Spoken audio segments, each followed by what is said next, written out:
Dalam nama Bapa dan Putra dan Roh Kudus. Amin. Bapak, Ibu, Saudara-saudari terkasih, salam jumpa kembali dalam Renungan Inspiratif Minggu Biasa ke-6 berdasarkan Injil Lukas bab 6 ayat 17 ayat 20 sampai 26. Berbahagialah orang yang miskin. Bapak, Ibu, Saudara-saudari terkasih, beberapa saat menjelang kematiannya, seorang wartawan bertanya kepada Ibu Teresa dari Kalkuta, "Mengapa Anda menghabiskan begitu banyak uang, tenaga, bahkan segala sesuatu untuk orang-orang miskin dan menderita di Kalkuta?" Kepada wartawan itu, Ibu Teresa menjawab, "Yesus mengajarkan bahwa orang-orang miskin adalah orang-orang yang berbahagia, dan saya percaya pada kata-kata Yesus itu. Saya memperlakukan mereka sebagai raja di dalam kerajaan Allah karena memang demikianlah adanya." Selanjutnya Ibu Teresa menjelaskan, guna bertumbuh sebagai seorang Kristiani, seseorang mesti ditobatkan untuk melihat dunia sebagaimana Allah melihatnya. Dia diberi mata dan cara pandang yang baru untuk melihat manusia dengan mata dan cara pandang Allah. Dia akan melihat bahwa kerajaan Allah adalah milik orang-orang yang terberkati, termasuk orang-orang yang miskin, lapar, dan menderita. Bapak, Ibu, Saudara-saudari terkasih, bacaan-bacaan liturgi hari ini mengajarkan kita bahwa kebahagiaan sejati terletak di dalam kesadaran bahwa kita semua adalah anak-anak Bapa di surga yang penuh kasih, dan bahwa kita akan berbahagia hanya kalau pertama kita membagikan berkat yang kita terima kepada saudara-saudara kita yang sangat membutuhkan, dan kedua, kalau kita bekerja sama mereka dengan sungguh-sungguh untuk mengangkat derajat hidup mereka. Saudara-saudari terkasih, berbeda dengan kepercayaan populer, kekayaan, kesehatan, kekuasaan, dan pengaruh bukanlah sumber utama kebahagiaan yang sejati. Menurut Dr. Harold Trevor, direktur sebuah institut kesehatan mental di Wisconsin, Amerika Serikat, ada 5 gambaran yang tidak benar mengenai kebahagiaan. Pertama, kebahagiaan selalu dikaitkan dengan kekayaan. Semakin kaya seseorang, semakin dia berbahagia di dalam hidupnya. Tetapi kenyataannya tidak selalu demikian.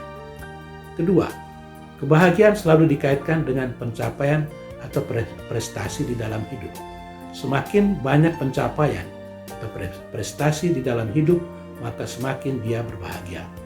Tapi kenyataannya tidak selalu demikian. Ketiga, kebahagiaan selalu dikaitkan dengan mengikuti kemajuan zaman. Semakin seseorang mengikuti kemajuan zaman, semakin dia berbahagia. Tetapi kenyataannya tidak selalu demikian. Keempat, kebahagiaan selalu dikaitkan dengan tidak adanya persoalan. Semakin seseorang tidak mengalami persoalan, semakin dia berbahagia di dalam hidupnya. Tetapi kenyataannya tidak selalu demikian. Kelima, kebahagiaan selalu dikaitkan dengan kepemilikan alat-alat komunikasi modern. Semakin seseorang memiliki alat-alat komunikasi yang canggih, semakin dia berbahagia. Kenyataannya tidak selalu demikian. Saudara-saudari terkasih, di dalam Injil hari ini, Yesus mengajarkan murid-muridnya hal-hal yang kelihatannya paradoks tentang kebahagiaan. Kebahagiaan terletak di dalam kemiskinan, kelaparan, duka cita, kesedihan, dan penganiayaan. Berbahagialah orang yang miskin, lapar, menangis, dibenci, dikucilkan, dicela, ditolak, dan dianiaya. Bagaimana mungkin hal-hal seperti itu bisa terjadi? Jawabannya adalah karena di dalam kemiskinan, orang bisa mengakui ketergantungannya kepada Tuhan. Di dalam kelaparan, orang punya peluang untuk menaruh kepercayaan kepada Allah, Sang Penyelenggara Ilahi. Di dalam kesedihan akibat dosa, orang bisa mengakui belas kasih Allah yang mengampuninya tanpa batas. Di dalam penganiayaan, orang bisa memperoleh sukacita yang sesungguhnya karena dia bisa bertahan dalam iman akan Allah. Jadi, hal-hal yang membuat seseorang berbahagia bukanlah kemiskinan, kelaparan, kesedihan, atau penderitaan itu sendiri, melainkan peluang untuk beriman di dalam menghidupi situasi-situasi tersebut.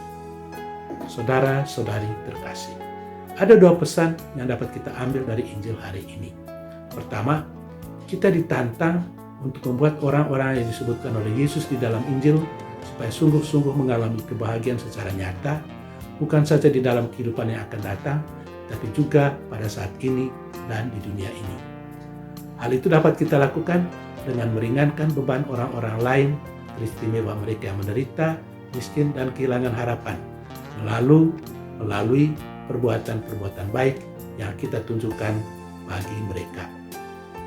Kedua, lebih baik bagi kita untuk menyalakan lilin ketimbang menyalakan kegelapan.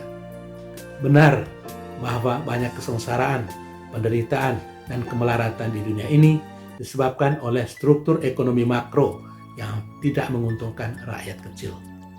Tetapi kita tidak cukup hanya menyalahkan keadaan. Kita juga dipanggil untuk berbuat sesuatu guna membantu orang-orang yang susah itu.